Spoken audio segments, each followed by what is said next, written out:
What happens when a petty thief targets the wrong black boy, believing that he is an easy victim? Watch as a determined boy and his loyal dog refuse to back down in the face of danger and take matters into their own hands. From a tense confrontation in the neighborhood to a gripping manhunt where justice is delivered, watch as courage and resilience triumph over intimidation. The neighborhood was quiet, the late afternoon sun casting long shadows across the sidewalk. Jamal walked steadily, one hand gripping the leash of his German shepherd, Rocky. The familiar weight of his backpack rested comfortably on his shoulders.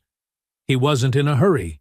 This was his favorite part of the day, walking Rocky and letting the noise of the world fade into the background. Rocky's nails clicked against the pavement, his nose twitching as he sniffed the air. "You smell something, boy?" Jamal asked with a grin, tugging the leash lightly. Rocky's ears perked up, but after a moment, he relaxed and kept moving. Jamal adjusted the strap of his backpack. It carried his most important things: a few school books, his notebooks, and his school laptop, something his dad had reminded him to keep safe. "That thing costs too much for you to lose it," his dad always said. Jamal rolled his eyes every time, but deep down, he knew his father was right. He passed a parked car along the side of the street and didn't notice the figure standing just beyond it, watching him. Mike leaned against the fence of an empty house, half hidden in the shade. His grimy jacket hung open, his eyes sharp as they tracked the boy's movements. His gaze lingered on the backpack, heavy, sturdy, the kind that carried something worth taking. "Nice bag, kid," Mike muttered under his breath, a crooked grin creeping onto his face. Jamal walked on, completely unaware. The street was empty.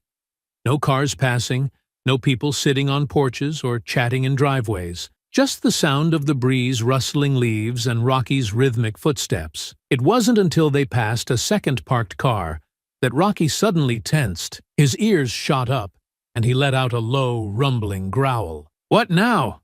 Jamal murmured, stopping to glance down at his dog. "You're acting weird today." Rocky's sharp eyes fixed on something behind them. Jamal turned quickly, his heart skipping a beat, but there was nothing. Just the quiet street, the houses bathed in golden sunlight. He frowned. "Ain't nobody there," he muttered, pulling the leash to keep Rocky moving. Still, he couldn't shake the prickling feeling at the back of his neck. Mike had already slipped further down the sidewalk, cutting across the grass to stay out of sight. He smirked to himself as he moved, crouching slightly to stay hidden behind the trees lining the block. He wasn't in a hurry. No one was out here. Jamal turned onto a narrower side street. This road was quieter, shaded by tall oaks that arched overhead. Rocky had relaxed a little, his tail wagging gently, but Jamal kept glancing back over his shoulder. The silence felt heavier now, thicker somehow. He told himself he was just being paranoid. Then he heard it, footsteps, soft, deliberate. Jamal froze mid-step. He didn't turn right away, his pulse suddenly loud in his ears. "Rocky, you hear that?" he whispered. Rocky let out another growl, sharper this time. Jamal turned slowly, his breath catching in his chest. Mike was there. The man stepped out from behind a tree, his hands shoved into his jacket pockets. He wore a crooked grin on his face, and his eyes flickered from Jamal to the backpack on his shoulders. "Afternoon, kid," Mike said casually, his voice rough and low, like gravel dragged across pavement. Jamal stared at him, his fingers tightening on Rocky's leash. "What do you want?" he asked, trying to sound calm. Mike raised his hands like he meant no harm. "Relax. I'm just walking. Same as you." His tone was too smooth, too easy, and Jamal didn't buy it for a second. Rocky growled louder, his body tense as he positioned himself between Jamal and the man. "Nice dog," Mike said, the grin twitching wider. "Looks like he's got a lot of energy." Jamal took a small step back, his stomach twisting uncomfortably. "We don't want any trouble," he said. Mike laughed softly, though there was no humor in it. "Trouble? Nah, I was just admiring that bag you're carrying. Looks nice. Must have something real important in there." Jamal's heart thudded. "It's mine." Mike's smile flattened. He tilted his head, taking a slow step forward. "Everything's gotta belong to somebody, right?" Rocky barked, loud and sudden, the sound like a warning shot that echoed through the empty street. Mike's eyes darted to the dog, and for a moment, Jamal thought he might back off. But then, Mike took another step closer, his grin curling into something sharper. "You ought to keep that dog quiet," he said, his voice lower now, colder. "Wouldn't want him getting hurt." Jamal swallowed hard, his palms sweating as he tugged the leash tighter. Rocky didn't budge, his teeth bared, a low growl rumbling in his chest. "Just leave us alone," Jamal said, forcing the words out through clenched teeth. Mike ignored him, his eyes locked on the backpack again, lingering there like a vulture spotting a meal. "Come on, kid. Why don't you make this easy? Hand over the bag, and I'll be on my way." Jamal's stomach twisted. His fingers gripped the strap of his backpack instinctively as he stepped back again. "No." Mike's grin vanished. His face hardened, and he stopped playing friendly. "Don't make this hard on yourself." Rocky's growl turned into a snarl, louder and more dangerous. The leash strained in Jamal's hands as the dog's body coiled tight like a spring. For the first time, Jamal saw it, Mike's frustration turning into anger. The man's voice dropped into a low snarl. "I said give me the bag." Jamal didn't move, his fingers clenching around Rocky's leash as the dog let out another sharp, low growl. Mike stood in the middle of the sidewalk, his face twisted into a crooked grin, like he was enjoying this far too much. "Listen, kid," Mike said, his voice smooth and mocking. "I ain't looking for trouble. Just asking about that nice backpack of yours. What's in it, huh? A laptop? Bet it's worth something." Jamal's heart hammered in his chest. He took a small step back, pulling Rocky closer. "I'm not telling you anything," he said firmly, trying to keep his voice steady. Mike tilted his head, his grin twitching wider. "Come on now. Don't be like that. I'm just asking a question." Rocky growled louder, his sharp eyes locked on the man. The tension in the air was thick, every movement feeling exaggerated and slow. "You need to leave," Jamal said, louder this time. I'll call the police if you don't." Mike froze for a beat. Then he let out a laugh, short and cruel, his voice echoing down the quiet street. "The police?" he scoffed. "Go ahead. Call 'em. See if I care." Jamal swallowed, his fingers shaking slightly around Rocky's leash. "I mean it," he said, trying to sound braver than he felt. "They'll come, and you'll get in trouble." Mike's expression shifted, his grin fading as his tone turned colder. "No, they won't," he said flatly, his eyes narrowing. "You think they care about some kid and a dog? They'll tell you to go home, and that'll be the end of it." "Trust me." Jamal blinked, stunned silent for a moment. "That's not true," he said, though the confidence was slipping from his voice. Mike stepped forward, just a little. "You sure about that? You think they're gonna waste their time on you?" Rocky barked sharply, the sound cutting through the man's words like a knife. Mike flinched slightly, his gaze flicking to the snarling dog before returning to Jamal. "Call whoever you want," he said, his voice calm again, though there was a bitter edge to it. "But that bag's comin' with me one way or another." Jamal's heart dropped. He knew then. Mike wasn't walking away. "You're not getting it," Jamal snapped, his voice shaking but defiant. "You're not." Mike's grin returned, twisted and cruel. "You think you're gonna stop me? You're just a scared little boy." Rocky barked again, louder this time, and lunged forward just enough to make Mike flinch. Jamal held tight to the leash, his own chest rising and falling with rapid breaths. "You need to leave us alone," Jamal said again, his voice louder. "This is your last chance." Mike shook his head slowly, his hands slipping deeper into his jacket pockets as he started to pace again. He circled them, moving in wide, deliberate steps, like a predator testing its prey. "I told you, kid," Mike said, his voice dropping to a dangerous mutter. "This ain't about what you want. It's about what I'm taking." Jamal turned to keep him in view, his pulse pounding in his ears. "People are gonna see you," he said quickly, the words tumbling out. "You can't do this." "You'll get caught," Mike snorted. "Ain't nobody around to see nothin'," he said, his gaze flicking up and down the quiet street, "and no one's gonna care. That's how it works." Jamal's jaw tightened, His mind raced, desperate for something, anything, to get this man to leave. "Rocky will bite you," he warned, pulling the leash taut as the dog snarled. Mike stopped pacing for a moment, his eyes narrowing at Rocky. "Maybe he will," he muttered, his voice low, almost to himself. "But dogs get tired, don't they?" Jamal didn't answer. The weight of the man's words sank deep, and for the first time, real panic started to creep up inside him. He gripped the backpack strap on his shoulder, as if holding onto it might keep Mike away. Mike watched him carefully, like he could see the fear bubbling beneath Jamal's stubborn expression. "Don't make this harder on yourself, kid," he said softly, almost a whisper. "Just give me the bag, and I'll walk away. Easy as that." Jamal shook his head. "No." Mike's mouth twitched in irritation. "Fine," he said.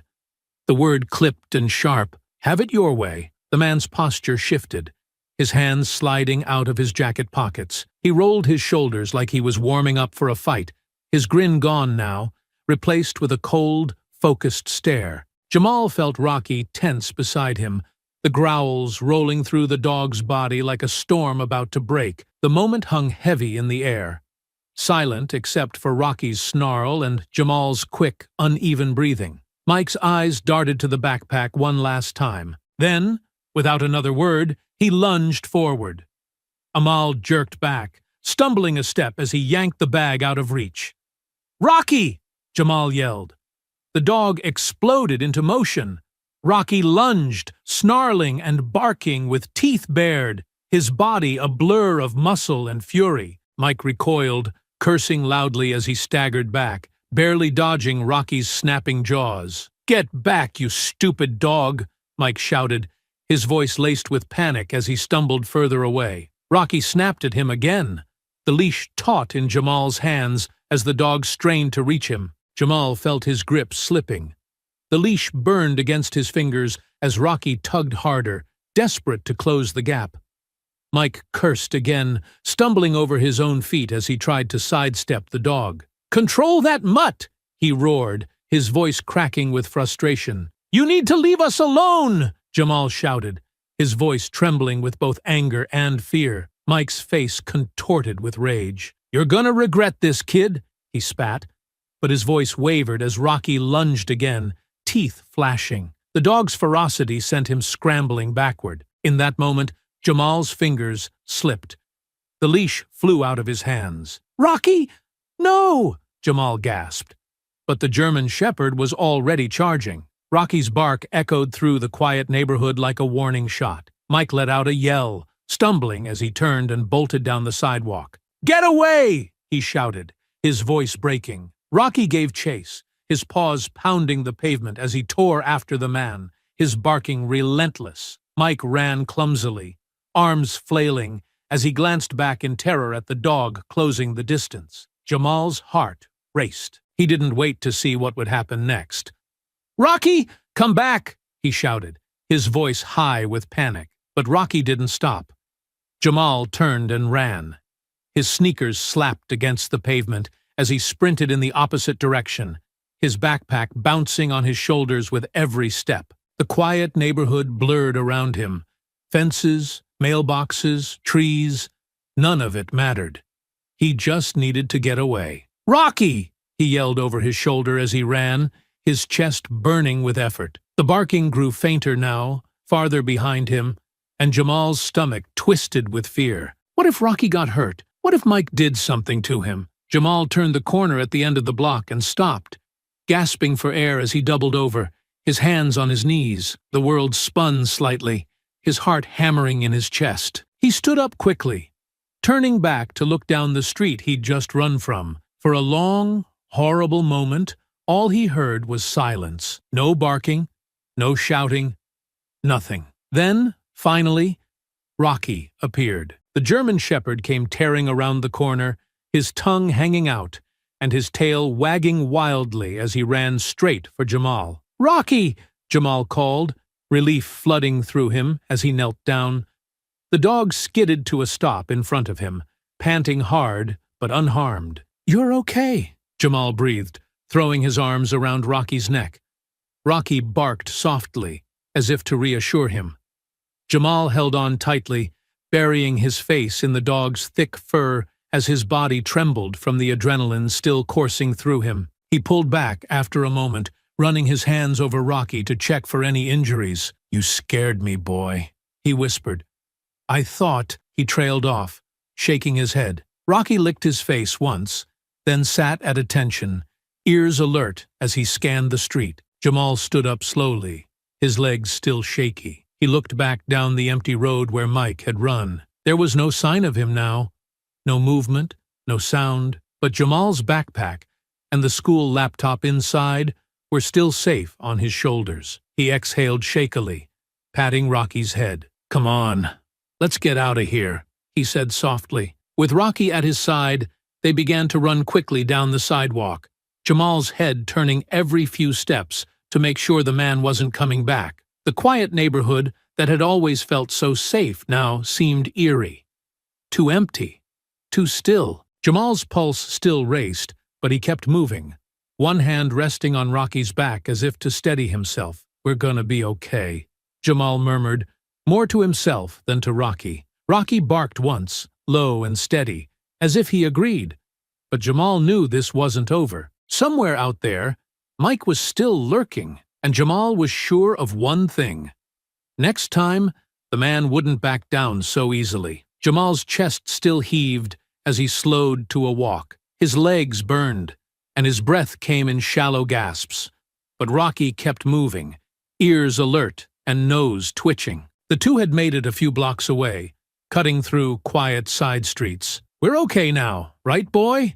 Jamal muttered, though his voice shook. Rocky glanced up at him but growled softly in response, a low rumble that sent chills down Jamal's spine. The dog was still on edge. Jamal turned to look over his shoulder again, but the street behind them was empty. He exhaled, the tension still heavy on his chest. "We're fine," he whispered, more to himself than Rocky. Then Rocky's body stiffened. "Rocky?" Jamal asked, his voice barely audible. The hairs on the back of his neck stood up. Before he could react, a voice sliced through the stillness like a knife. "You really thought you could get away, kid?" Jamal spun around just as Mike stepped out from between two houses, his face red and furious. His jacket was still torn from earlier, but this time there was no smugness, just anger. Jamal stumbled back a step, gripping Rocky's leash tightly. "Leave us alone!" Mike ignored him, his eyes fixed on the backpack. "I told you I was getting that bag," he growled, his voice low and dangerous. "You just had to make it difficult." Rocky lunged forward, snarling and barking, pulling so hard against the leash that Jamal almost lost his grip. "Rocky, no!" he shouted, struggling to hold the dog back. Mike flinched for half a second, but didn't stop moving. "That dog ain't gonna save you this time." He stepped closer, circling Jamal slowly, his eyes sharp and calculating. Jamal backed away, every nerve screaming at him to run, but he knew Mike would chase him down again. "I'll call the police!" Jamal shouted, desperation cracking through his voice. Mike laughed harshly, his eyes flashing with something cruel. "Go ahead, call 'em. You think they care? By the time they get here, I'll be long gone, and you'll be sitting there crying without your fancy laptop." Jamal's heart pounded. "You're not taking it!" "Wanna bet?" Mike snapped, lunging forward suddenly. Rocky barked furiously and leapt at him, but Jamal wasn't ready. The leash tore free from his grip as Mike grabbed the strap of Jamal's backpack, yanking it hard. "Let go!" Jamal shouted, twisting and pulling back, but Mike was stronger. The man jerked hard, the force almost knocking Jamal off his feet. "I said it's mine!" Mike snarled through gritted teeth, his face inches from Jamal's as he ripped the bag away.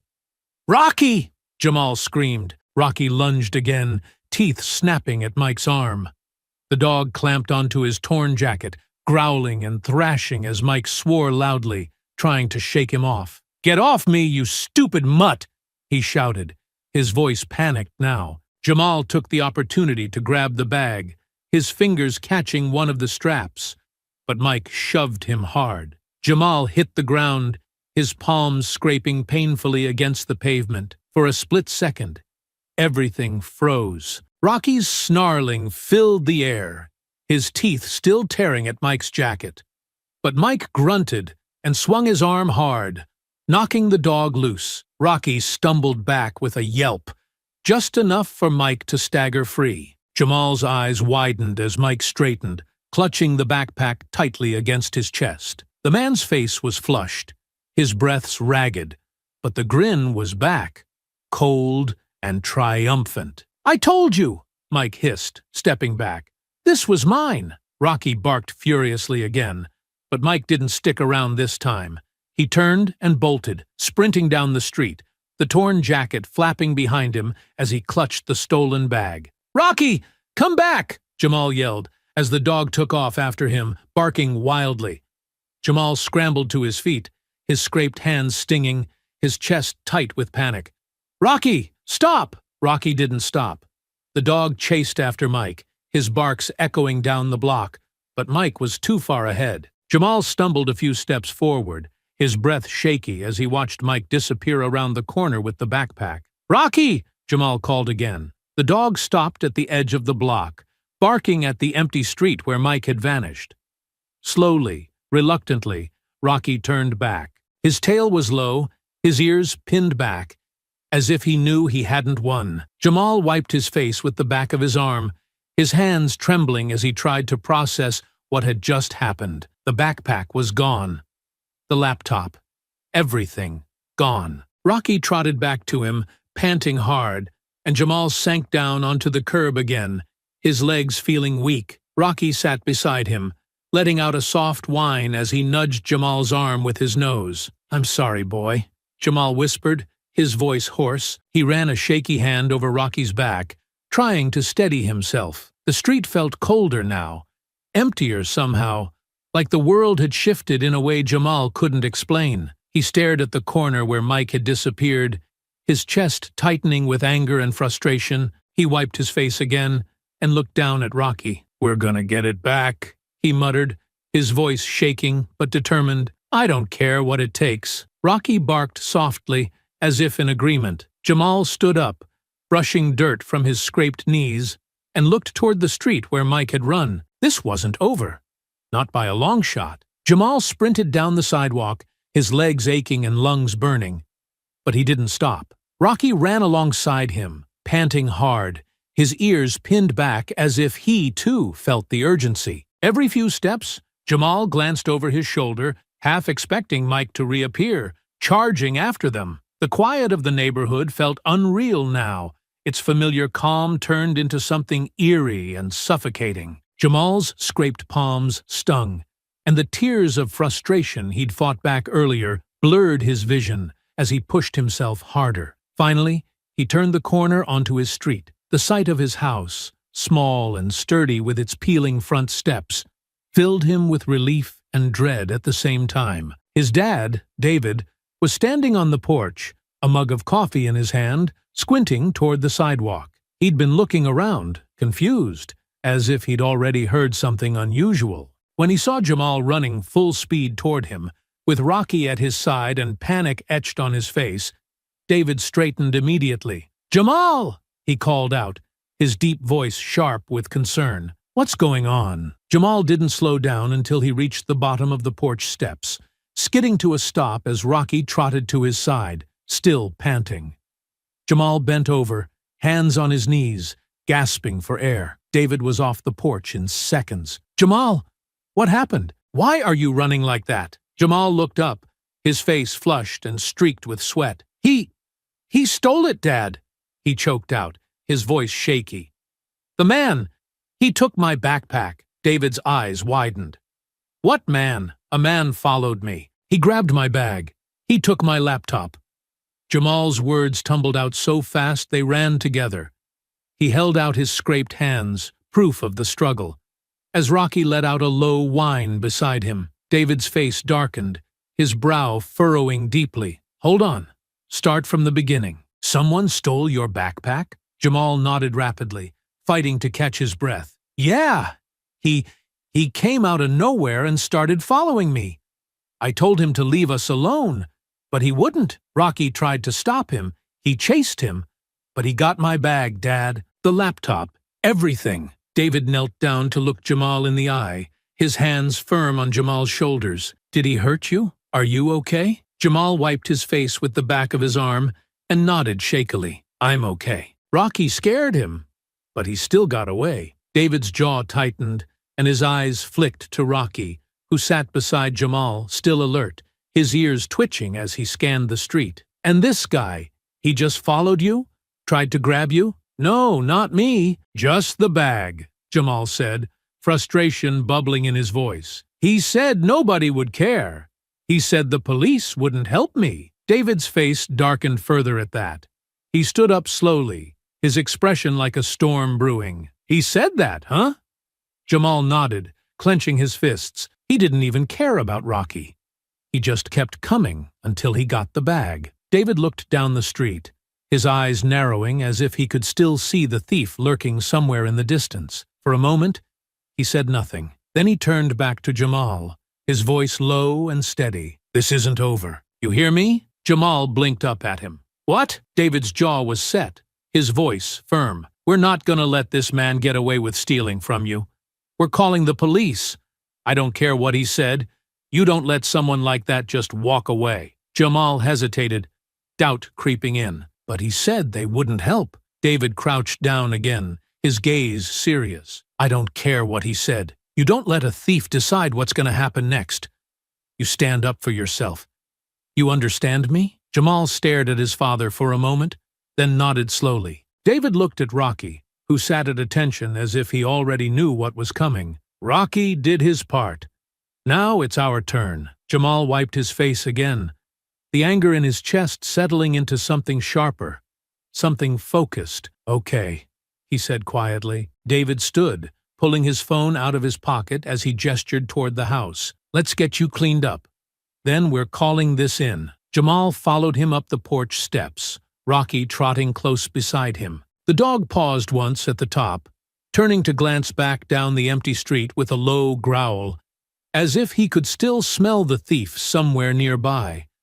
Jamal glanced back too, his fists tightening at his sides. This isn't over, he thought. Jamal sat at the dining room table, his scraped palms stinging from the antiseptic his dad had applied. Rocky lay at his feet, still alert, ears twitching at every sound. Across the room, David paced, his phone pressed to his ear, his voice tense and clipped. Yeah, my son was followed, threatened and robbed, David said sharply into the phone. The guy got away with his school laptop. What else do you need to know? Jamal watched his dad's movements closely, picking up the frustration in his voice. He could only hear one side of the conversation, but it didn't sound good. No, we don't know him, David continued, his jaw tight.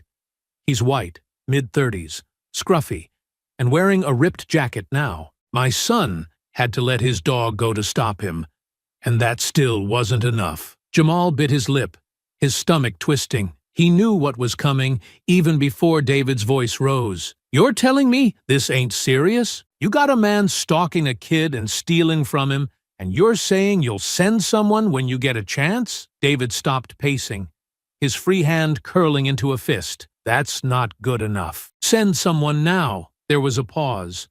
Jamal couldn't hear what the dispatcher said, but it wasn't what David wanted to hear. No, we're not just letting this go, David said, his voice low and firm. He hung up without another word, exhaling through his nose as he ran a hand over his face. Jamal sat up straighter, his heart sinking. What did they say? David looked at him, his expression hard. They're sending someone to take a report. That's all. Jamal frowned. So, they're not gonna do anything? David shook his head. We'll see, but don't hold your breath. 15 minutes later, a squad car pulled up outside. Jamal watched from the window as a single officer stepped out, a tall, middle-aged man with a bored expression and sunglasses perched on his head. He walked toward the porch like he had all the time in the world. David opened the door before the man could knock. You're here about my son? Yeah, the officer replied flatly, pulling out a small notebook. Got a call about a stolen backpack and a dog incident? David's jaw tightened. Not just a backpack. A man followed my son, threatened him, and stole his school laptop. He was chased off by my son's dog. You see the difference? The officer shrugged slightly, flipping his notebook open. All right, let's hear what happened. Start from the beginning. Jamal hesitated as David turned to him. Tell him, his dad said gently. Jamal stepped forward, his voice small at first, as he recounted the entire incident, how Mike had followed him, taunted him, dismissed the police, and finally taken the backpack after a struggle. He described Mike's appearance as best as he could. White, mid-30s, scruffy beard, torn jacket, and dirty boots. Rocky sat by Jamal's side the whole time, staring intently at the officer as if he understood exactly who they were talking about. When Jamal finished, the officer scribbled a few notes, nodding like he'd heard it all before. Okay, he said finally, tucking the notebook back into his pocket. I'll file the report. David's eyebrows shot up. That's it? The officer looked at him, his expression still indifferent. We'll keep an eye out, but don't count on much happening. Guy like that probably doesn't have a fixed address. If he's moving through the area, he's long gone by now. Jamal blinked, his chest tightening.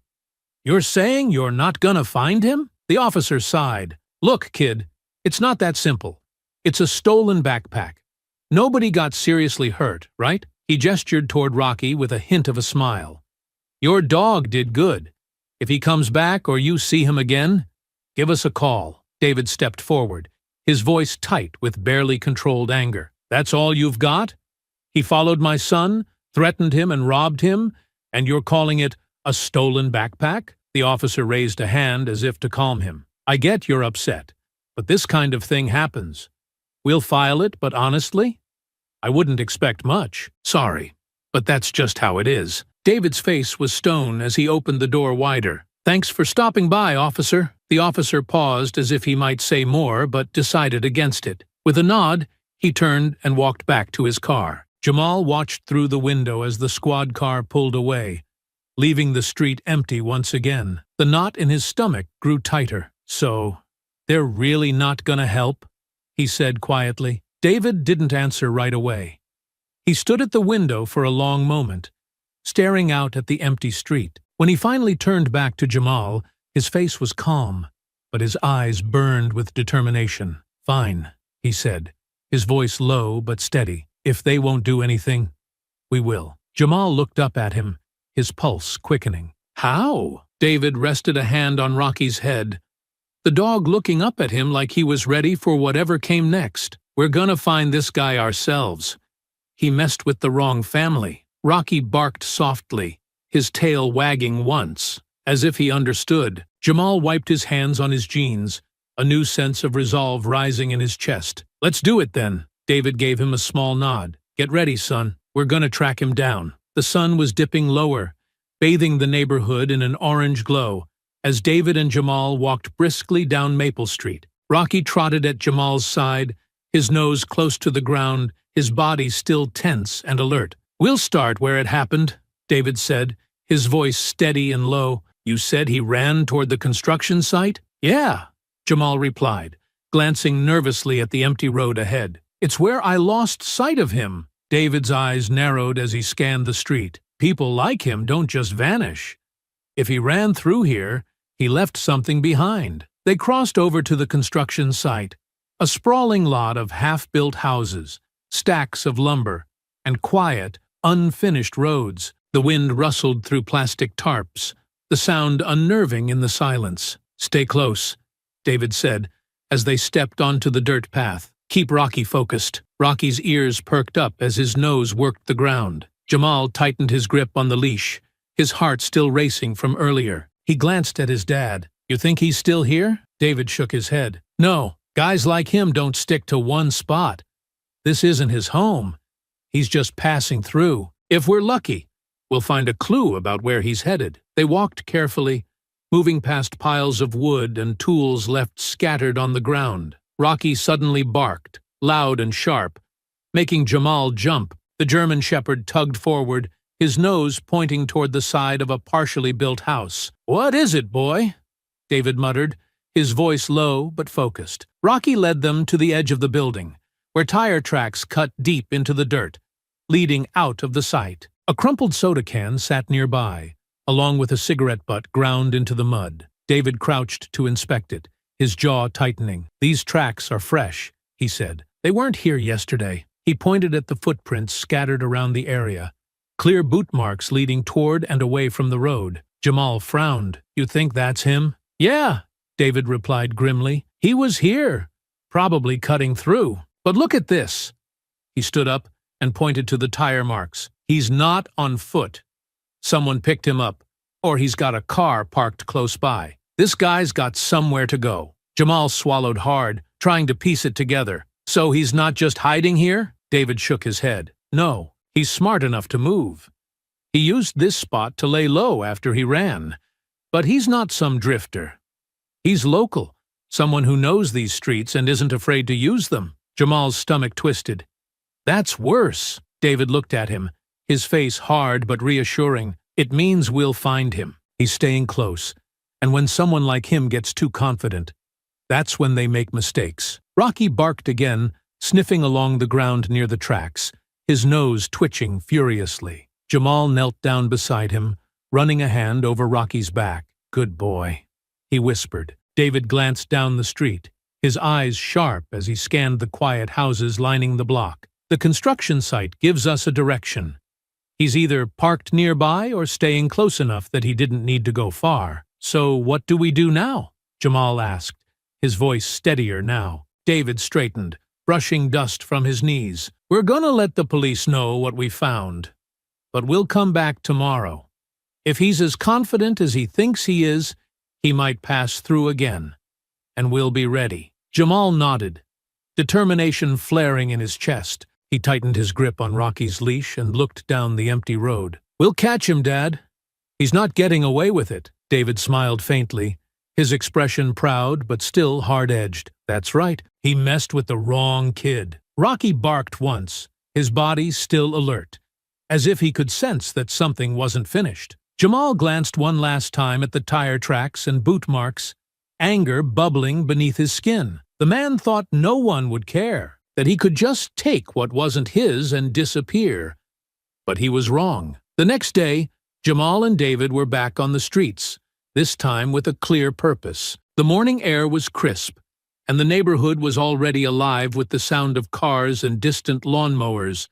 But the weight of what they were doing made everything feel sharper, more deliberate. David walked ahead, his eyes scanning every driveway and every street corner like a man on a mission. Jamal held Rocky's leash, staying close, his heart pounding as they retraced Mike's escape route from the day before. "You sure he went this way, Dad?" Jamal asked quietly, glancing up and down the rows of houses. David nodded without looking back. "If he's local like I think he is, he didn't go far. He slipped into a spot he knows, someplace familiar. You just keep an eye out." They turned off Maple Street, the path now taking them deeper into a quieter part of the neighborhood.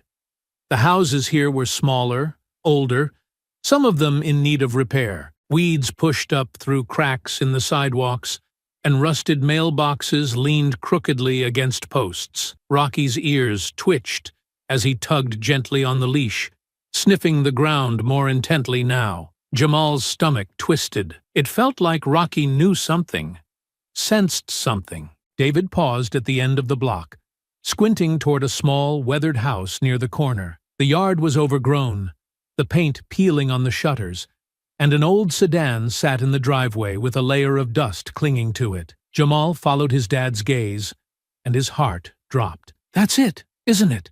Jamal whispered, tightening his grip on Rocky's leash. David didn't answer right away. He was staring at the car parked halfway up the driveway. The boot prints they'd seen in the construction site had matched, deep and uneven, and now there they were again, faint in the dirt leading to the porch. "Yeah," David muttered finally, his jaw tightening. "This is it." Rocky let out a low growl, his nose twitching as he stared at the house. Jamal shivered. Even from the street, the place felt wrong. "What do we do?" Jamal asked, his voice low. David turned to look at his son, his face calm but serious. "We don't confront him, that's what. We're not taking risks. This isn't someone you walk up to and reason with." Jamal frowned. "But we found him!" We know where he is. Shouldn't we do something? David shook his head firmly. We are doing something. We're going to the police station, and this time, they're gonna have to listen. Jamal's chest tightened as he looked back at the house. A curtain in one of the windows shifted slightly, as though someone inside had just stepped away. He swallowed hard. What if they still don't care? David rested a hand on Jamal's shoulder. They'll care this time. We're not leaving without making them. Jamal nodded slowly, feeling the weight of what his dad was saying. This wasn't over, not yet. But for the first time, it felt like they were closing in. Come on, David said, turning away from the house. We're going to the station. They headed back the way they'd come, moving quickly now, Rocky's paws tapping against the pavement as he stayed close to Jamal's side. Jamal couldn't help but glance over his shoulder, half expecting Mike to come charging out of the house, but the street remained still. The inside of the police station felt cold and sterile, fluorescent lights buzzing overhead, and the faint smell of stale coffee hanging in the air. David marched straight to the front desk, where a young officer sat behind a computer, barely glancing up. "Can I help you?" the officer asked flatly. "Yes," David said firmly. "I called yesterday about my son being robbed. We found the guy." That got the officer's attention. He sat up straighter. "You found him?" David nodded. "We know where he is. We found his house. He's local, just like I said. He's staying on Maple Street, near the corner of Pine." The officer frowned slightly, typing something into the computer. "Did you see him?" David glanced at Jamal, then back at the officer. "We didn't confront him, but we know it's him. Boot prints, the direction he ran. It all adds up." Jamal shifted nervously as Rocky sat beside him, panting quietly. The room felt too still, like they were waiting for someone to dismiss them again. The officer looked at David for a moment, then nodded slowly. "All right. Sit tight. I'll let someone know." David's face remained calm, but Jamal could see the tension in his posture. "No," David said, his voice steady. "We're not leaving until you send someone to check that house." The officer blinked, clearly caught off guard. "Sir, I can't." "You can," David interrupted. "You will. My son was followed, threatened, and robbed, and we just handed you this man's location. You have no excuses now." The officer hesitated, glancing toward the back of the station where another officer, a senior one, by the look of it, was walking past. The younger officer stood quickly, flagging him down. "Sergeant, can you take this? It's about the report from yesterday," he said, his voice tight. The sergeant, an older man with graying hair, listened as David repeated everything. The robbery, Mike's escape, the clues they'd pieced together, and the house they'd found. The sergeant scratched his chin, then nodded once. "All right. I'll send someone over to take a look." David stared him down. "Don't just look. This guy needs to be held accountable." The sergeant met David's gaze. "We'll handle it. Go home and wait for an update." David didn't look satisfied, but he nodded. "We'll be waiting." Jamal followed his dad and Rocky back outside, the cold air feeling sharper than before. As they walked to the car, Jamal glanced up at David. "Do you think they'll really do something this time?" David exhaled slowly, his face hard. "They have to. And if they don't, we'll make sure they don't forget about it." Jamal nodded, his grip on Rocky's leash firm. "We're not letting him get away." David smiled faintly. "That's right." Rocky barked softly, his tail wagging once as they climbed into the car. The drive home from the police station was quiet, the weight of the day settling over them like a thick fog. Jamal sat in the passenger seat, staring out the window as they passed rows of houses bathed in the soft orange glow of evening. David's hands gripped the steering wheel, his face set in hard concentration. "We did what we needed to do," he said finally, his voice low. "It's in their hands now." Jamal nodded slowly, though the doubt still gnawed at him. What if they don't find him? David exhaled through his nose, glancing at Jamal. "We'll deal with that when we have to, but they've got the address now. That's more than we had before." Rocky sat in the back seat, his head poking between them, as if he could feel the tension in the car.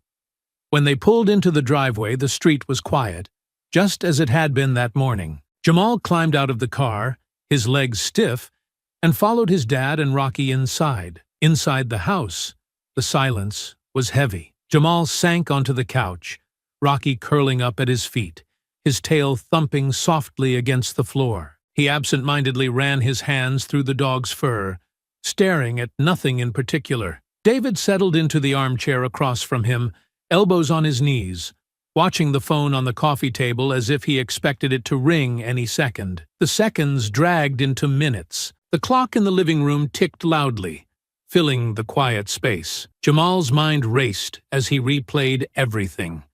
Mike's twisted grin, the way he'd ripped the backpack away, and the feeling of helplessness that followed. "They'll show up, right?"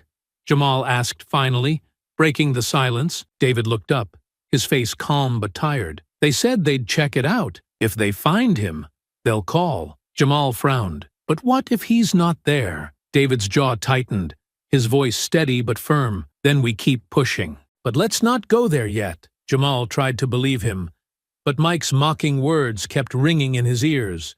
"They won't care." The sharp knock on the front door made both of them jump. Rocky barked, leaping to his feet, his deep, sharp barks echoing through the house. Jamal's pulse spiked as he stood quickly, his heart thudding against his ribs. David was already on his feet, striding to the door. He paused just long enough to glance back at Jamal. "Stay here." Jamal hovered near the couch as David opened the door. A police officer stood there, tall, stocky, and different from the one who'd taken their report earlier. His uniform was crisp, his notebook in hand, but his expression was hard to read. "Mr. Turner?" the officer asked, his voice steady. "Yeah," David replied, his tone firm. "What's the update?" The officer glanced down at his notebook, flipping it shut with a sigh. "We checked the address you gave us." David's shoulders squared. "And?" The officer looked up, his face impassive. "No one was home." Jamal's stomach dropped, his fists clenching at his sides. Rocky let out a low growl, as if echoing Jamal's frustration. "No one was—" David cut himself off, his voice sharp. "That's it? That's all you've got?" The officer shifted slightly, tucking the notebook under his arm. "We did a sweep of the property. Car in the driveway was cold. Hadn't been driven recently. No sign of anyone there." Jamal stepped closer. "But he was there. You saw the house. The boot prints. We're not making this up." The officer looked at Jamal, his expression softening slightly. "I'm not saying you are, kid. But if he's not there, we can't arrest him.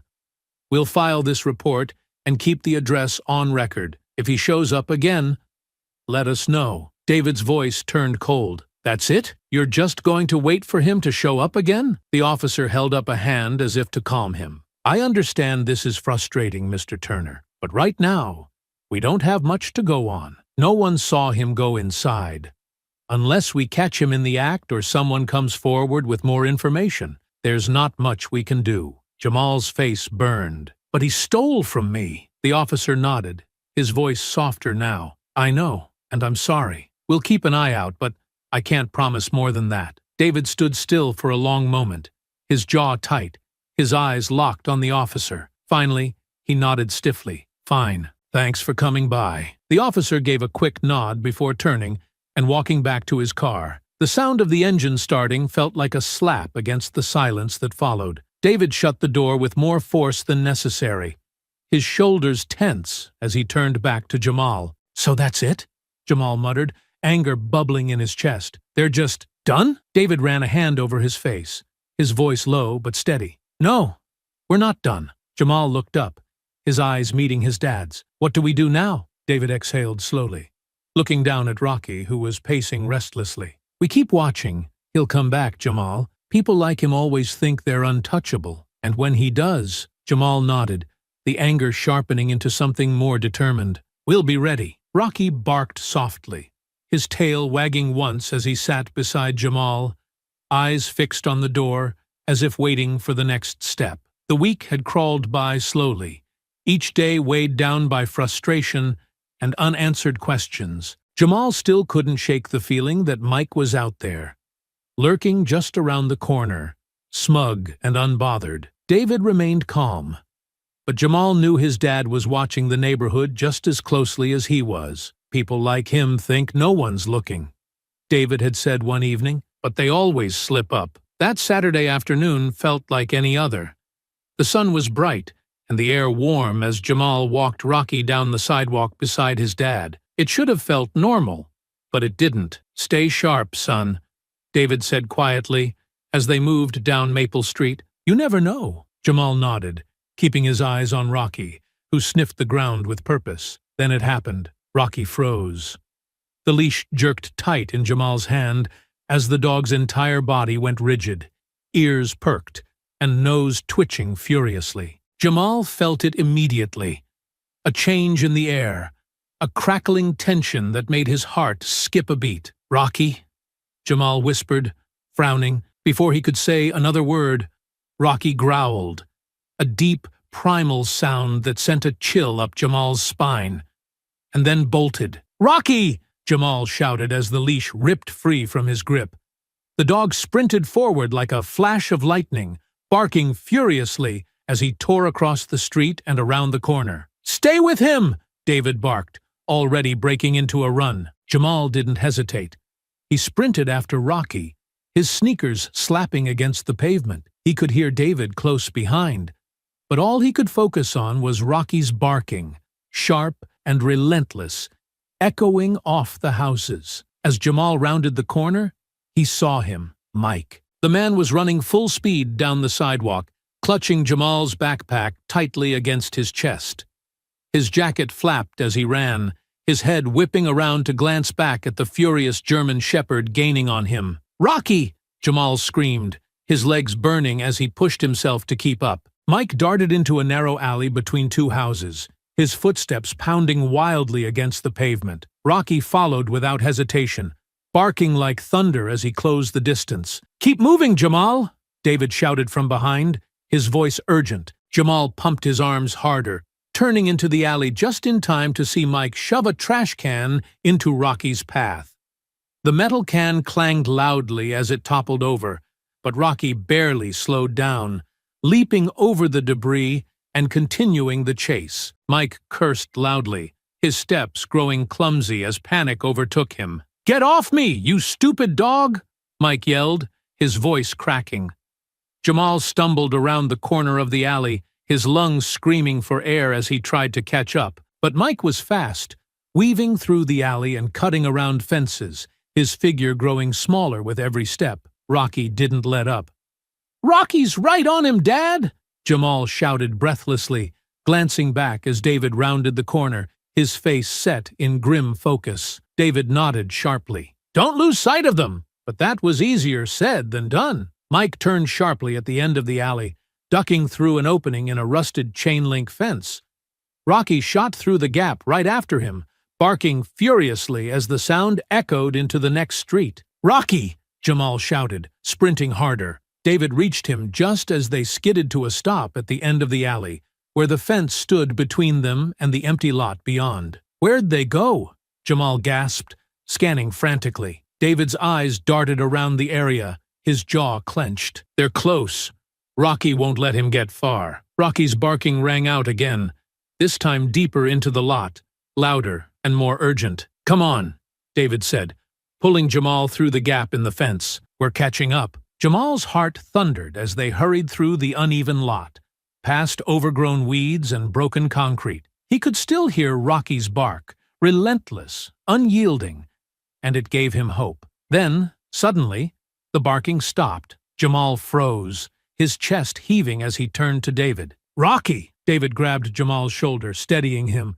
"We're close. Keep moving." They broke into a jog, weaving around piles of debris, the silence now heavier than ever. Jamal's mind raced with possibilities. And then they saw it. Ahead of them, near the edge of the lot, Rocky's figure came into view, low and still, his back arched and muscles coiled. Jamal's breath caught in his throat. "He's got him!" David slowed, his voice low and firm. "Stay behind me." Jamal nodded, clutching the backpack straps tightly as they moved forward, step by step, toward the scene unfolding before them. Jamal's heart pounded in his chest as he and David closed in on the overgrown lot. The silence after Rocky's barking was deafening, every step feeling like it stretched into forever. "There he is," David muttered, his voice low and steady, pointing ahead. Jamal squinted through the tall weeds and broken concrete. That's when he saw them. Rocky stood like a statue, low, tense, and poised, his teeth bared and his deep growl vibrating through the air. Just a few feet away, sprawled on the ground, was Mike. His jacket was dirty, and his face was twisted in panic as he pressed his back against a rusted metal dumpster, trying to edge away without success. "Get him away!" Mike shouted, his voice frantic as he threw a hand up defensively. "Call him off, man!" David stepped forward first, his presence commanding, as Jamal followed closely behind, clutching his backpack straps tightly. "You're pinned," David said calmly, his voice carrying all the weight of finality. Rocky didn't move. He stayed crouched, every muscle in his body taut, his growl unrelenting. Mike didn't dare try to stand up, his wild eyes flicking between Rocky and David. "Call him back!" Mike yelled, his voice cracking. "I didn't do nothing!" "You didn't do nothing," David repeated coldly, stepping closer as Jamal hovered behind him. "You've been running long enough. We know what you did." Mike's hands shot up in a pathetic attempt to calm the moment. "I didn't mean to. Look, it's just a bag. You don't gotta make a scene over it." Jamal stepped out from behind his father then, his voice loud and clear. "It wasn't just a bag. You stole my school laptop. You followed me. You threatened me. And now you're caught," Rocky barked sharply, making Mike flinch hard. "Get him back. I'll give it back, all right?" David shook his head, his tone icy. Too late for that. He pulled his phone from his pocket, holding it up. "I'm calling the police. This ends now." Mike's expression turned desperate, his eyes darting wildly. "Wait! Wait! You don't need to do that, man!" "I'll leave. I'll disappear. You won't see me again." David ignored him, already dialing. "You had your chances." Jamal watched as Mike's face fell, his bravado completely gone. He was cornered, pinned both by Rocky's silent fury and the presence of Jamal and his father. "Yeah, I've got him," David said into the phone, his voice calm but firm. "We've got the guy who robbed my son. He's pinned. Send someone to the lot off Maple and Pine.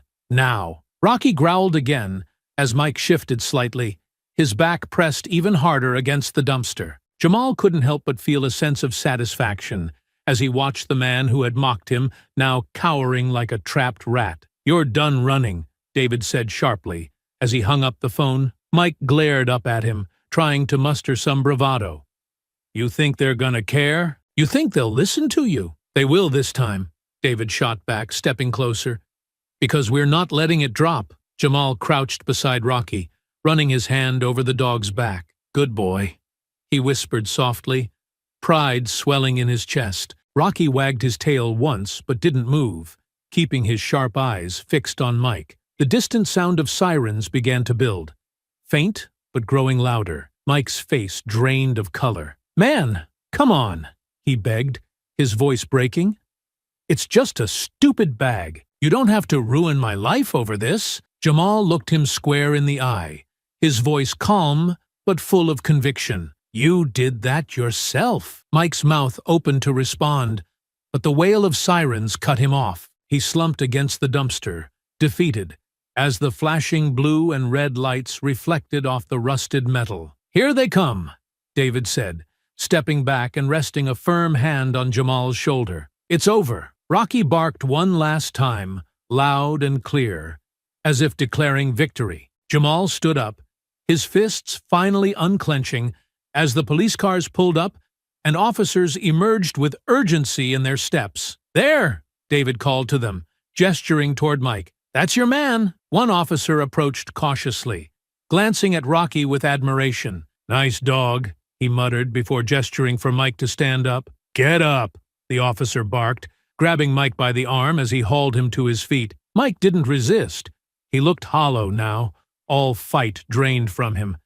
He kept his head low as the officers cuffed his hands behind his back. "You're gonna regret this," he muttered bitterly, not looking at anyone. David snorted quietly. "I doubt it." Jamal watched in silence as the officers led Mike toward one of the squad cars, his feet shuffling against the pavement. It was over. As the police car pulled away, Jamal turned to Rocky, crouching beside him again. "You did it, boy," he said with a grin, scratching behind Rocky's ears. "You're the best." Rocky wagged his tail proudly, his tongue hanging out as if smiling back at Jamal. David placed a hand on Jamal's shoulder, giving it a small squeeze. "You did good today," he said softly. Jamal looked up at him, the knot that had been in his chest for the past week finally loosening. "We did it, Dad." David nodded. "Yeah, we did." With Rocky trotting happily beside them, the three turned and started walking home, the sun dipping lower on the horizon. The neighborhood felt different now, quieter, safer, like they'd taken back something important. Jamal glanced down at Rocky and smiled. "Come on, boy. Let's go home." The house felt quieter than usual that evening, though the tension still lingered in the air. Jamal sat at the dining room table with Rocky curled up at his feet, the German shepherd snoring softly after his long day. The backpack sat in front of Jamal, dirty but intact. His laptop was still safe inside. David poured himself a cup of coffee, then sat across from Jamal, the weight of the day etched into the lines of his face. For a moment, neither of them said anything. The events of the afternoon were still sinking in. Jamal finally broke the silence. "So, what happens now?" David leaned back in his chair, his fingers wrapped around the coffee mug. "Now? The police have him, and he's not getting away this time. But that's not enough, right?" Jamal asked, his voice quiet but steady. He looked down at the backpack, his fingers tracing the torn strap. "I mean, what if they just let him go? He said the cops wouldn't care, and for a while he was right." David's expression hardened. "Not this time. We're not letting that happen." Jamal looked up at him, doubt flickering across his face. "How do we make sure? He's just gonna lie and say it's no big deal, and they'll believe him." David set his mug down firmly. "Then we make them listen. We've got everything we need to make a case. The police have the report. They've got him arrested, and we've got evidence of everything he did. How he followed you, threatened you, and stole from you. That's enough to make sure he sees consequences." Jamal frowned slightly, unsure. "But, do you think they'll actually charge him? Like, really do something?" David met his son's gaze, his voice calm but full of resolve. "That's up to us, Jamal. The system works when people push it to work. If we don't step up, then yeah, maybe he gets off easy. But that's not gonna happen here. Not with what he did to you." Jamal nodded slowly, taking in his father's words. "So what do? We follow through," David said firmly. "We talk to the police. We make sure the prosecutor gets everything. Your statement, the evidence, even the fact that he ran and had to be cornered by Rocky. He thought nobody cared, and that's why he did it. But we're gonna show him that we do." Jamal felt his chest tighten with a mix of anger and determination. He shouldn't get away with it, not after all that. "He won't," David said, his voice steady as a rock. "It's not just about the backpack, son. It's about him thinking he could intimidate you, scare you into silence. People like him. They'll keep doing it until someone stops them." Jamal looked down at Rocky, who twitched in his sleep, letting out a soft grunt. "Rocky didn't stop," Jamal murmured, a small smile pulling at his lips. David smiled faintly. "Neither did you. That's the point, Jamal. You fought back. We all did. And now we make sure the law does its part." Jamal straightened up, feeling the weight of what his dad was saying. "So we're gonna help put him in prison." David nodded. "Yeah, we are. We'll talk to the officer tomorrow. Make sure they have everything they need. We'll push until they charge him, and make sure the prosecutor knows we're not backing down." Jamal exhaled slowly, his mind racing. "Do we have to go to court?" "Maybe," David replied honestly. "But if we do, we'll handle it.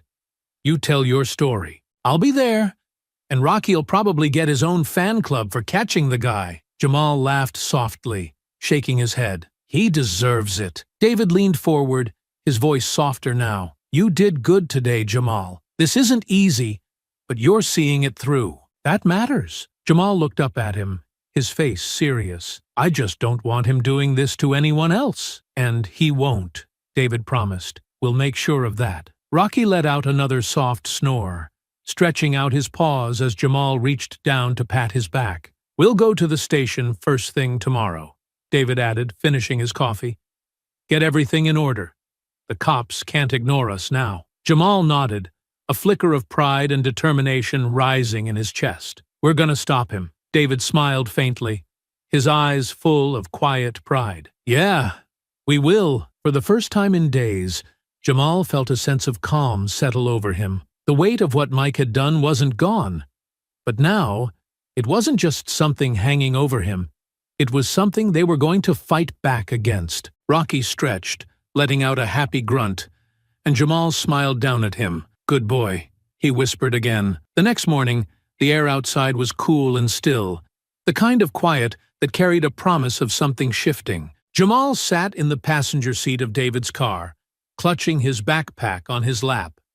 Rocky, who couldn't come this time, sat at the window watching them go, his tail wagging faintly as they pulled out of the driveway. "You ready for this?" David asked, glancing over at Jamal. Jamal nodded, though his hands still gripped the backpack straps tightly. "Yeah, good," David said.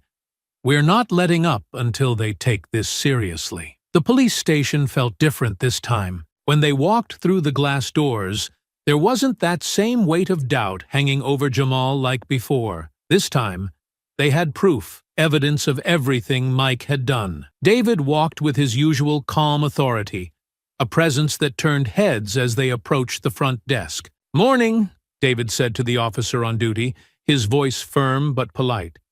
"We're here to follow up on the arrest from yesterday. My son was the victim. We've got more to add to the case." The officer, older and more attentive than the one from before, looked up from his computer. "You're the folks with the dog. The arresting officers mentioned you." Jamal straightened a little, pride flickering in his chest at the mention of Rocky. David nodded. "That's us. We're here to make sure this guy doesn't walk away from what he did. We've got details, and we want to make sure the right people hear them." "Of course," the officer replied, gesturing toward a small waiting area. "Have a seat. I'll get the detective handling the case." 15 minutes later, they were sitting in a small interview room with Detective Harris, a middle-aged man with sharp eyes and a no-nonsense demeanor. He listened intently as David laid everything out. Every detail of what Mike had done, from stalking Jamal, threatening him, stealing the backpack, and fleeing. "We chased him down because no one else was going to," David said, his voice steady but full of an edge. "My son's dog cornered him, and we recovered the backpack.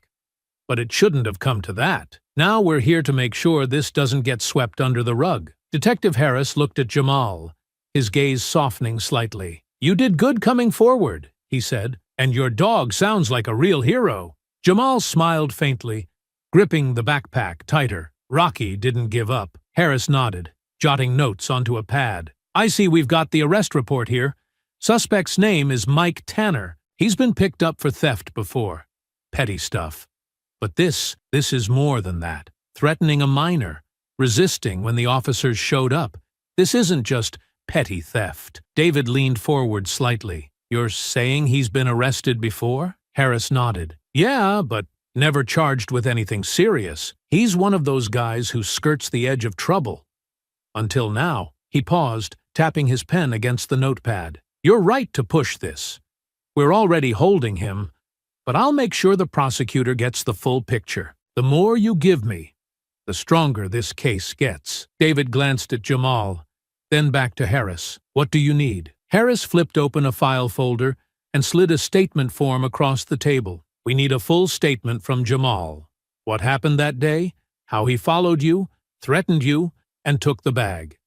It doesn't have to be long, but it has to be clear. We're building a case that makes it impossible to ignore." Jamal swallowed, suddenly nervous. "I can do that." "Good," Harris said with a small nod. "And if it goes to trial, there's a chance you'll have to testify, Jamal. Are you ready for that?" Jamal looked at his dad, who gave him a reassuring nod. Then he turned back to Harris, his voice steady. "Yeah, I'm ready." Harris smiled faintly. "Good kid." He turned back to David. With Jamal's statement, the arrest, and the recovery of the stolen backpack, we've got a solid case.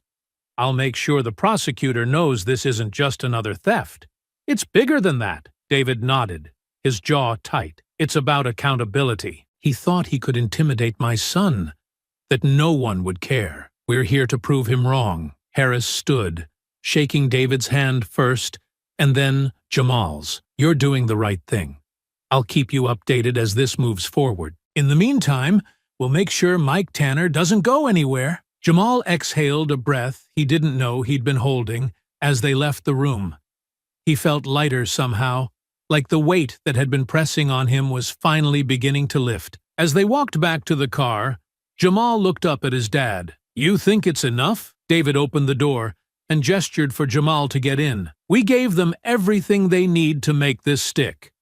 Now, it's their turn to do the right thing. If they don't, we'll push harder, Jamal finished, smiling faintly. David smiled back. That's right.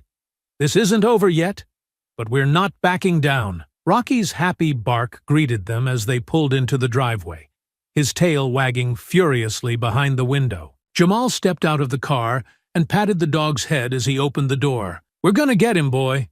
You'll see. Rocky barked again, as if he understood. Jamal looked over at his dad, the knot of frustration in his chest replaced by something stronger. We're gonna make this right, Dad. David clapped him gently on the back. We already are. The days leading up to Mike's arraignment passed slowly, filled with quiet tension. The weight of the case was pressing on both Jamal and David, but neither of them said it out loud. It was like they were holding their breath, waiting for the next step. Jamal sat at the dining room table one evening, scribbling his statement carefully onto a clean sheet of paper. David sat across from him, reviewing notes they'd taken with Detective Harris. A faint hum of the news played in the background, and Rocky snoozed peacefully under the table. Make sure you write it the way you remember it, Jamal, David said gently, looking up. No need to add anything extra, just be honest and clear. Jamal nodded, pausing to reread what he'd written. Yeah, I'm trying to get it all down. How he followed me, what he said, everything. David leaned back in his chair, his eyes narrowing slightly as he thought out loud. The prosecutor's going to use this to show Mike wasn't just stealing. It was intimidation, threats. He went after you on purpose. Jamal frowned, his pencil tapping against the paper. Do you think it's enough? David met his son's gaze, steady and certain. It's more than enough. Your statement, the backpack, the fact he ran when we caught him, it all paints a picture. Mike thought no one would care. That's his mistake. Jamal sighed, resting his chin in his hand. It still feels weird, though. Like, it's not real. I can't believe I'm writing this about me. David nodded slowly, his voice softer now. It's because you've never had to fight like this before, Jamal. But that's the thing. You're doing it. You're standing up for yourself, for what's right. It's not easy, but it matters. Jamal looked down at Rocky, who stirred slightly at the sound of David's voice, then looked back at his dad. And if we have to go to court, like in front of everybody, you tell your story, David replied firmly. You let them see what he did, and you don't let anyone make you feel small. You've got nothing to hide, son. Jamal swallowed, nodding. Yeah, I can do that. David stood and walked over to Jamal, resting a hand on his shoulder. You're not alone in this. I'll be there every step of the way, and you know Rocky's already earned his place in the front row. Jamal laughed softly at that, the tension breaking for a brief moment. The next morning, David and Jamal sat in Detective Harris's office at the station, going over the final preparations.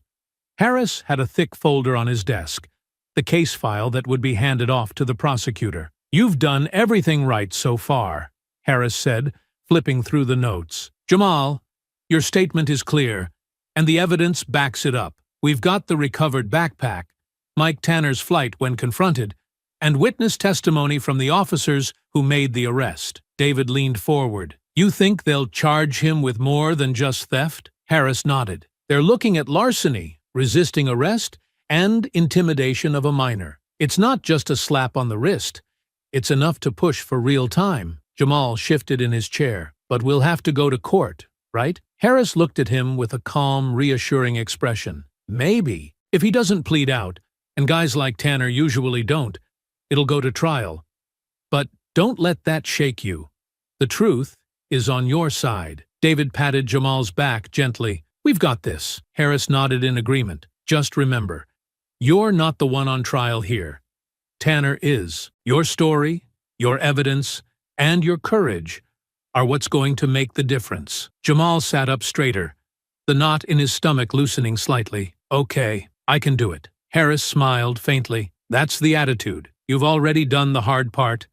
You stood up for yourself. Now, we just finish it. David shook the detective's hand as they stood to leave. Thanks for taking this seriously. Harris gave a small nod. It's my job, but you made sure it didn't get ignored. On the drive home, Jamal stared out the window, watching the streets roll by. The neighborhood didn't feel as threatening anymore. It felt like something had shifted, like they were taking back control. Proud of you, son, David said, breaking the silence. Jamal turned to him, surprised. For what? For not backing down, David replied simply. Mike thought he could push you into silence.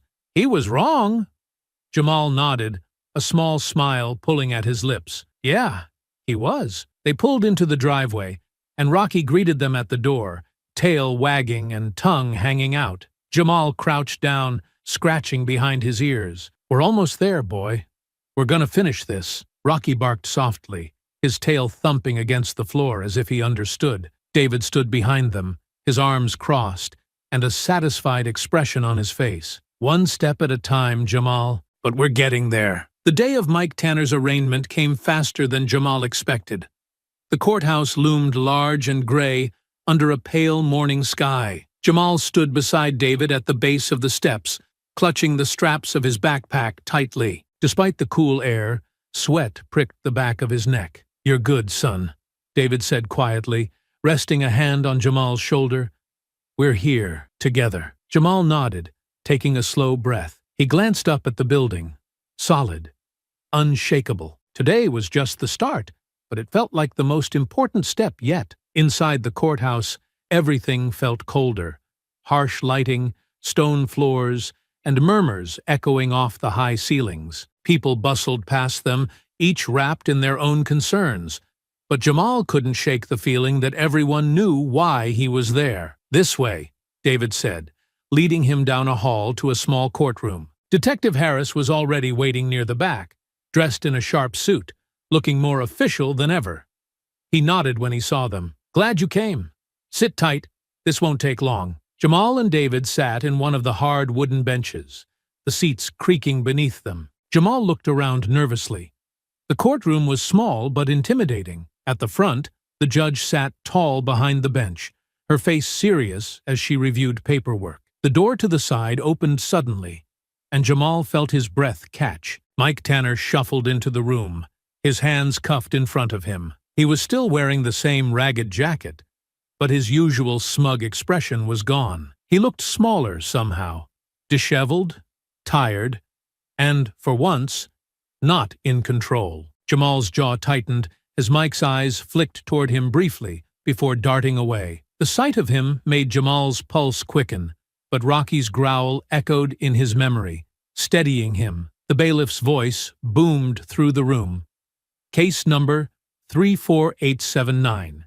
State versus Michael Tanner. Charged with larceny, resisting arrest, and intimidation of a minor. Mike didn't react to the charges being read, but Jamal noticed the slight twitch in his jaw. The words hung in the air like a weight. The judge looked down at Mike.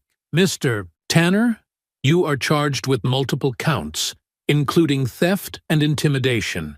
How do you plead? Mike shifted on his feet, glancing quickly at the lawyer beside him, a disheveled man who looked like he'd just rolled out of bed. The lawyer leaned over, whispering something in Mike's ear before Mike straightened. Not guilty, Mike muttered, his voice low. Jamal blinked, stunned. Not guilty? David didn't move beside him, but Jamal could feel the tension rolling off his father like a storm cloud. The judge's expression didn't change. Very well. Bail is set at $15,000.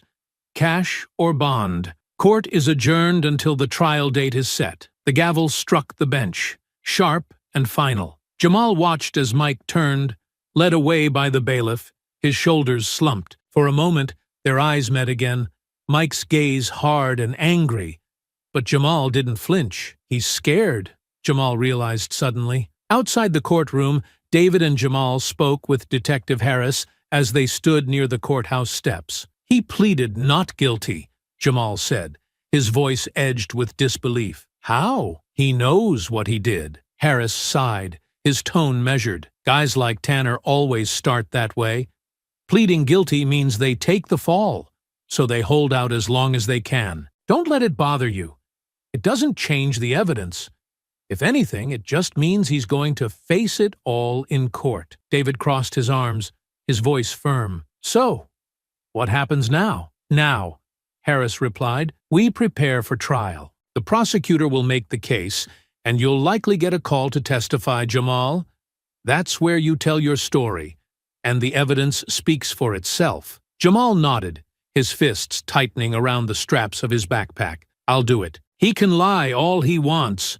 I'm not letting him get away with it. David smiled faintly, pride flickering in his expression. That's my boy. Harris gave Jamal a small nod. Good attitude. Don't let him shake you. People like Tanner count on victims staying quiet, scared. But you're not scared, are you? Jamal met the detective's gaze, the doubt that had clouded him before finally clearing. No, I'm not. On the ride home, Jamal stared out the window, his thoughts swirling. So, we're really going to court? He asked quietly. David nodded. Yeah, we are. But we've got the truth on our side. The law's catching up to him now, Jamal, and we're not backing down. Jamal let the words settle in his mind. The fight wasn't over yet, but they were closer. Closer to holding Mike Tanner accountable.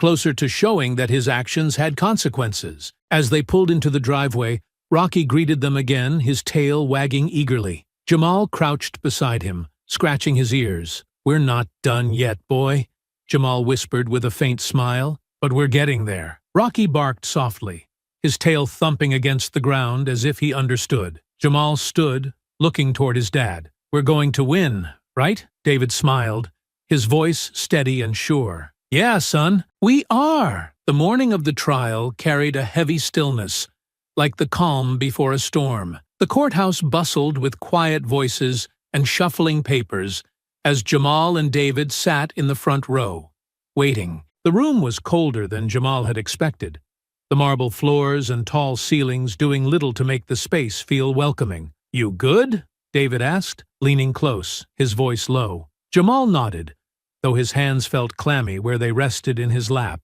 Yeah, I'm ready. Good, David replied, his steady presence grounding him. Just tell the truth. Nothing more, nothing less. At the front of the room, Mike Tanner sat slouched at the defense table, wearing a wrinkled jacket and a scowl that hadn't left his face. His lawyer, a tall man with slicked-back hair, whispered something to him.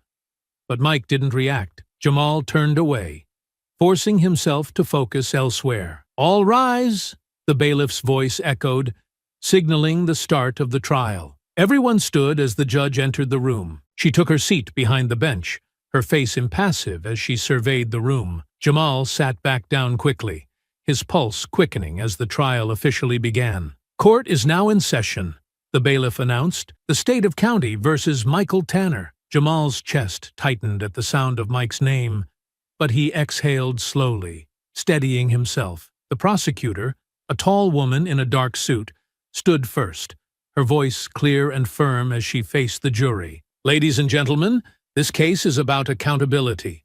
The defendant, Michael Tanner, intimidated a minor, stole from him, and ran, believing no one would care or act. Today, you will hear the truth, supported by evidence, witnesses, and testimony that will make it clear the defendant must be held responsible. Jamal glanced toward Mike.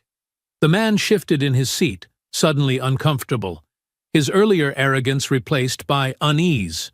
The prosecutor continued. The victim, a child, will bravely share his experience with you.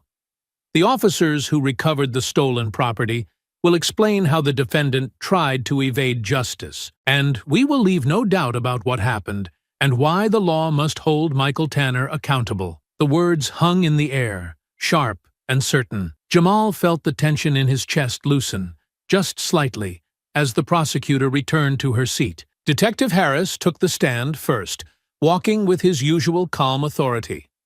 When he was sworn in, his voice was steady and matter-of-fact as he answered the prosecutor's questions. Detective Harris, can you describe the events that led to the arrest of Michael Tanner? Harris nodded. The report came in from Mr. Turner here. He gestured slightly toward David without breaking stride. The victim reported being approached and intimidated by the defendant, who stole his backpack containing a school-issued laptop. The suspect fled the scene, but thanks to the family's persistence and their dog, we were able to locate and apprehend Mr. Tanner. The stolen property was recovered from his possession. Jamal watched the jury. Some of them glanced briefly at him as Harris spoke, their expressions thoughtful. The defense attorney stood then, moving slowly as he approached Harris. Detective, you're saying the family's dog cornered the defendant? Is that correct? Yes, Harris replied without hesitation. The dog assisted the family in tracking down the defendant after he fled. Between their observations, the recovered property, and the defendant's attempt to run, the facts are clear. The lawyer's lips twitched faintly. So, we're relying on the testimony of a dog? Harris's brow lifted slightly. No, we're relying on the victim's report, the stolen property found in the defendant's possession, and the fact that the defendant ran when confronted. The dog helped, but the evidence stands on its own. The defense lawyer hesitated for a moment, then turned back to his table, clearly unsatisfied. Jamal felt a knot form in his stomach when the prosecutor looked toward him. We called Jamal Turner to the stand. David gave him a small nod as Jamal stood. His legs felt like rubber as he walked to the front of the courtroom, but his father's words rang in his head, just tell the truth. When he sat down, the judge looked at him kindly, though her voice remained firm. Speak clearly, young man. Take your time. Jamal swallowed hard as he faced the prosecutor. Can you state your name for the court? Jamal Turner, he replied, his voice steadier than he expected. Jamal, tell us what happened on the day your backpack was stolen. Jamal took a breath, forcing himself to remember every detail. I was walking home with my dog, Rocky. I noticed this man, Mike Tanner, following me for a while. At first I thought I was imagining it, but then he came up to me. He started asking weird questions, like what was in my bag, and saying it looked expensive. And what happened next? He grabbed the strap. I told him to let go and that I'd call the police, but he said it wouldn't matter, that no one would care. Then he pulled harder, and my dog barked at him, but he still got the bag and ran off. Thank you, Jamal, the prosecutor said warmly. What was in the bag? My laptop for school. And did you see this man again later? Jamal nodded, his hands gripping the sides of the chair. Yeah, my dad and I were walking Rocky when he found him. Rocky chased him, and we saw him running away with my bag. Was that when the police arrested him? No, Jamal replied. He got away again, but Rocky cornered him later. That's when my dad called the police, and they arrested him. The prosecutor smiled. You've done a great job, Jamal. No further questions. The defense attorney approached, trying to smile, though it didn't reach his eyes. Jamal, you're sure it was my client who followed you? Yes, Jamal replied, his voice clear. And this dog of yours? How do you know it wasn't mistaken? Jamal frowned, his confidence growing. Rocky knew it was him. Dogs don't lie. There were faint chuckles from the jury. The lawyer's expression twitched, and he stepped back. No further questions. Jamal walked back to his seat next to his dad, feeling the knot in his chest finally loosen. David gave him a small, proud smile. As the trial continued, Jamal listened to the prosecutor present more evidence: the recovered laptop, the photos of the chase, and testimony from the arresting officers. The facts were lining up like bricks, each one building a wall Mike Tanner couldn't climb over. Jamal glanced toward Mike at the defense table. He wasn't glaring anymore.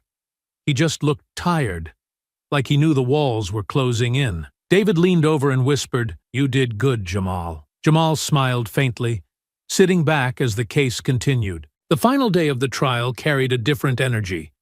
The courtroom felt charged, as if everyone in it knew the end was near. Jamal sat beside David, clutching his backpack tightly in his lap. This time, he wasn't nervous. He was ready. Mike Tanner sat slumped at the defense table, his once defiant demeanor replaced by visible defeat. His lawyer whispered something to him, but Mike just stared down at the table, not bothering to respond. The prosecutor stood and faced the jury one final time. Her voice was clear, steady, and sharp as a blade. "Ladies and gentlemen, you've seen the truth laid out before you.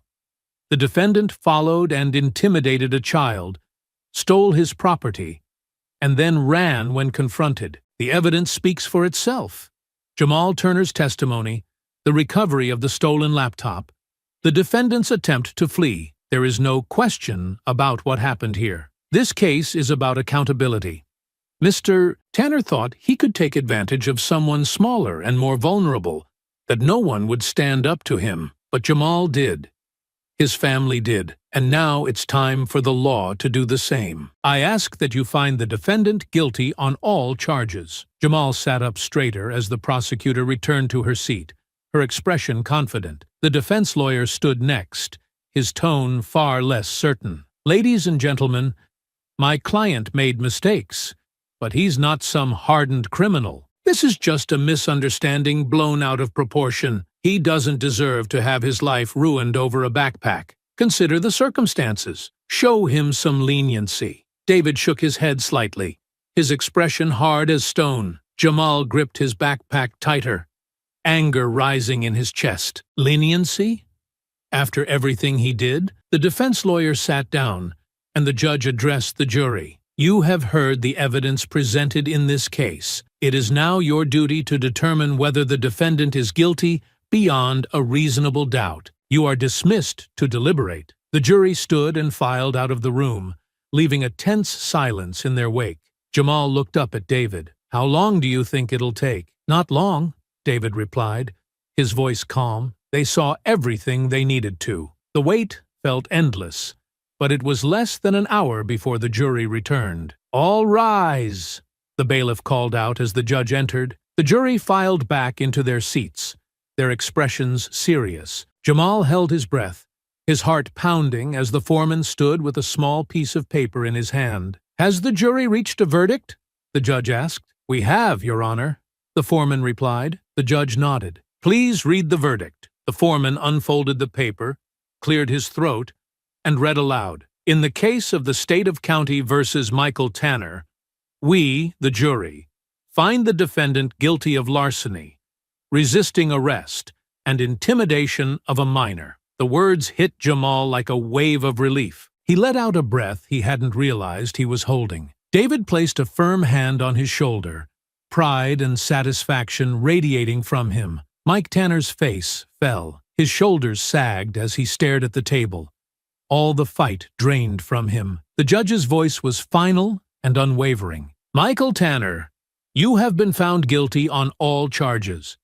Given the nature of these crimes, including the intimidation of a minor, I am sentencing you to 3 years in state prison, effective immediately." There was a faint gasp from someone in the back of the courtroom. Jamal watched as 2 officers approached Mike, cuffing his hands behind his back.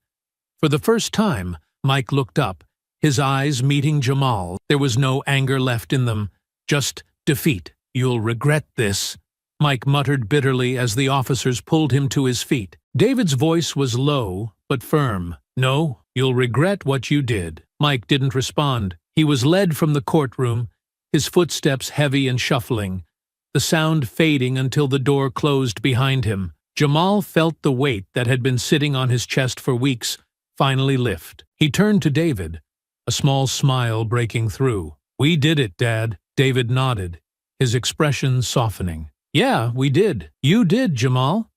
You stood your ground." Outside the courthouse, the sun was shining brightly, a stark contrast to the cold, gray tension of the trial. Jamal stood at the top of the steps, breathing in the fresh air as David stood beside him. "You feel better now?" David asked. Jamal nodded. "Yeah, It's finally over. David smiled faintly. That's justice, son. You fought for it, and you won. Rocky's bark cut through the moment as they reached the car, his tail thumping wildly as he greeted them through the window. Jamal laughed, crouching to open the door and pat Rocky's head. You missed it, boy, Jamal said with a grin, but we got him. He's gone. Rocky barked again, as if in agreement. David rested a hand on Jamal's shoulder as they stood together, the courthouse fading behind them. Mike Tanner thought he could take something from you and get away with it. You proved him wrong. Remember that. Jamal nodded, feeling stronger than he ever had before. I won't forget. David opened the car door, gesturing for Jamal to climb in. Come on, let's go home.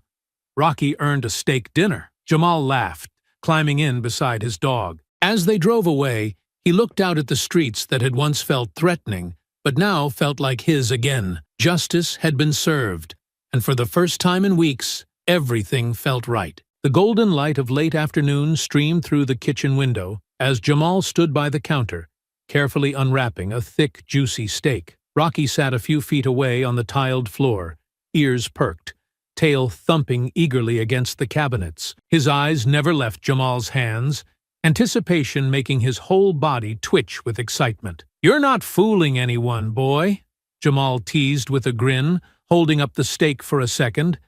You know this is yours. Rocky let out a soft bark, as if to say, hurry up already. David leaned against the doorway, watching the scene with a faint smile. He's earned it, he said. Never seen a dog work so hard for justice before. Jamal laughed as he placed the steak on a plate and set it down on the floor. Rocky lunged forward with an excited bark, devouring his reward with loud, satisfied chomps. There you go, Rocky, Jamal said, crouching down to scratch behind the dog's ears. You're the best. Rocky wagged his tail furiously in response, too busy enjoying his prize to lift his head. David stepped into the kitchen, clapping Jamal gently on the back. You know, you deserve a reward, too, he said. You fought for what was right. That takes guts. Jamal looked up at him, a faint smile tugging at his lips. I couldn't have done it without you. And Rocky, David added with a chuckle. Jamal grinned. And Rocky. They stood quietly for a moment, the kitchen filled with the sound of Rocky enjoying his steak and the faint hum of the refrigerator. You feel better now? David asked softly. Jamal nodded, his shoulders finally feeling light. Yeah, it's over. I didn't think it'd feel like this, but it does, like I got something back. David met his gaze, his voice steady and full of pride. You did get something back. Your voice, your confidence, and the next time someone tries to take that from you, you'll know you can fight for it. Jamal let those words sink in, feeling them settle deep. Thanks, Dad, he said quietly. David smiled. I'm proud of you, Jamal. You stood up for yourself. That matters more than anything. Jamal looked down at Rocky, whose tail wagged lazily as he finished the last bite of his steak. The dog sat back, licking his chops with a satisfied grunt before flopping onto the floor, stretched out and happy. Good boy, Jamal said again, ruffling Rocky's fur. You deserve that. Later that evening, Jamal sat on the back porch with Rocky sprawled beside him. The quiet hum of the neighborhood felt different now. Peaceful, not threatening. The streets no longer felt like they belonged to someone else. They belonged to him again. Rocky let out a deep, contented sigh, and Jamal grinned, scratching the dog's head. You're a hero. You know that? Rocky thumped his tail in response, his eyes half closed in sleep. David stepped out onto the porch, 2 glasses of lemonade in hand. He handed one to Jamal and sat beside him, looking out at the darkening sky. You thinking about everything that happened? David asked, sipping his drink. A little, Jamal admitted. It's weird how one thing like that can change everything. David nodded, his gaze steady. Yeah, life's like that sometimes, but it's not the bad thing that defines you. It's how you respond to it. You proved something to yourself, Jamal, and that's a lesson you'll carry with you for the rest of your life. Jamal sipped his lemonade, looking down at Rocky, who let out another snore. And I know Rocky's got my back, no matter what, David chuckled. That dog's got the heart of a lion.